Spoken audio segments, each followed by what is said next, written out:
thank you for my comfort. They're raining down on me.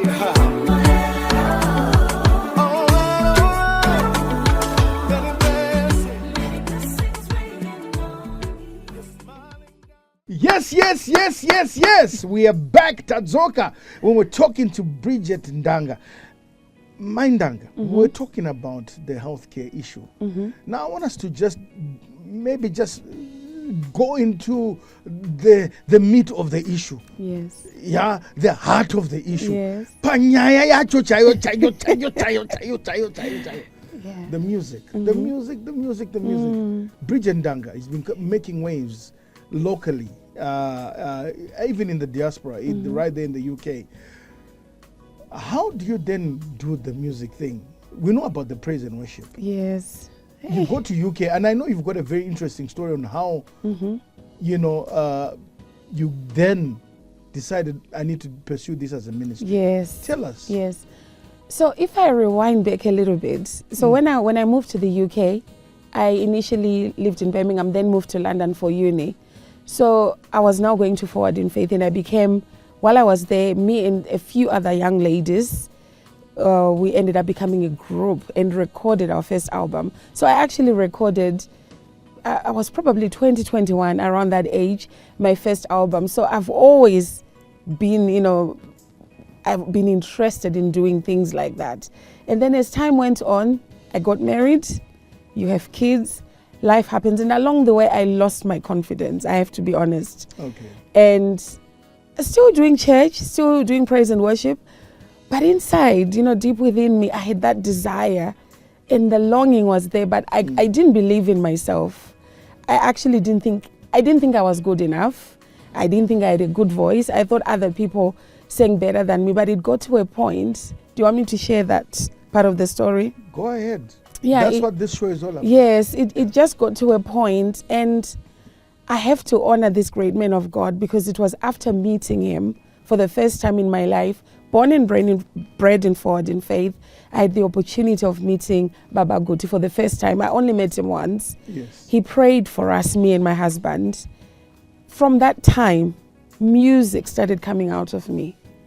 Honestly, it's like there was an activation that happened within me. And shortly after that, I attended this conference where the lady, the bishop that was preaching, called Bishop Soko from Forward in Faith, she spoke about what do you have in your hands, the story of Moses. Apple. Yeah, and imagine, I'm somebody very insecure. From the outside, nobody could tell because some of us are very good at hiding. Oh, man. Yes, we're very good at masking. Oh, talk about it, preach it, sis.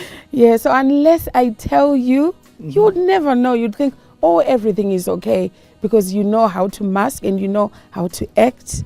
But I was very insecure. I was very depressed. And Bishop Soko preached on what do you have in your hands. I will never forget that message.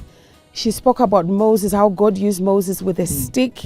And from there was a song born later on from that sermon. But that moment, after meeting Baba Guti, then Bishop Soko, my eyes were opened.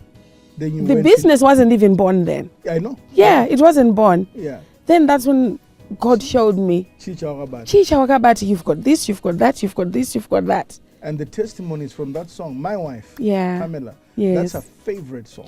Yes. That's her favorite Yeah. song.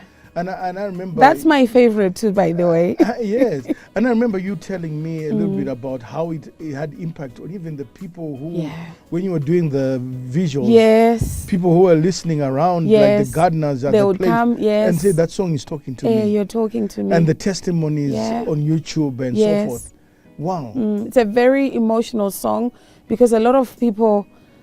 Inward, a lot of people go through a lot, and all the traumas that we go through in life, nothing ever prepares you for a journey called life, for the turns that are going to come. Nothing ever prepares us. Life is, I call life the school of clarity. Yes. Because life takes you through a school that gives you clarity. And it doesn't come with a manual, by the way. It doesn't come with a manual. So you don't know. It's like raising children. They don't come there's with no manual. There's no manual. Yes. You know, and so you become a prayer warrior. Yeah, you do. You don't have a choice. You know, there are two ways you can respond to issues. You can respond by being morbid, Yes. sad, or you can respond by actually saying, I'm going to do something about it. Yes. And that doing something about it is praying about it. And I'm talking to somebody who's sitting at home. Yeah. Don't sit on your issues. Begin to talk to God about your Amen. problem. And God is just a breath away. For you might have never, ever, ever spoken to God or even stepped into a church. But if you watch this program and you feel you've got an issue that is beyond you, I want you to talk to God. So, Bridge, we're talking about your music.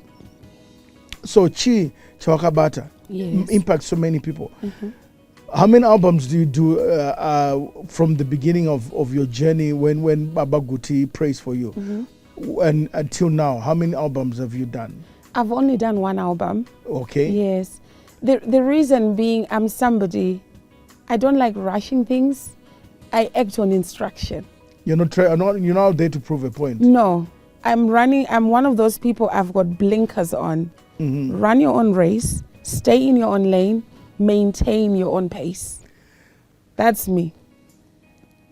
Run your own race. Yes. Maintain your own pace. Yes.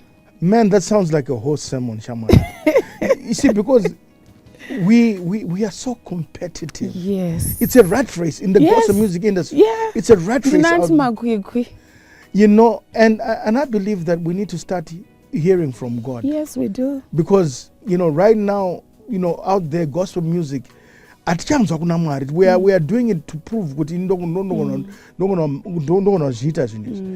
it's important that we begin to be people who actually search the heart of God. Yes. So and even hear my from God. songwriting, if I get a melody, sometimes I get complete songs, sometimes I get part songs, sometimes if it's not complete, I always inquire from God. Every song that I've ever written, I'm not the kind of minister who analyzes the market, see what's trending. Right. Yes.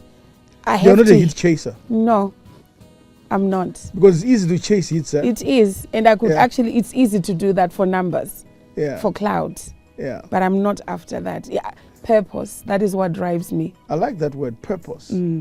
Purpose. And it's so critical. And when Yasha Chingono said something very critical on Facebook, says that people who are having true impact are not even on social media. Yeah. They're in the back of beyond That's true. seeking the face of God. And on that note, listen, kusabate remote yako. Just leave it there. Leave it there. We are coming back right here on Transformations with Pastor G. And I'm talking to Bridget Ndanga. Don't touch the remote. We'll be back. Thank you for my call.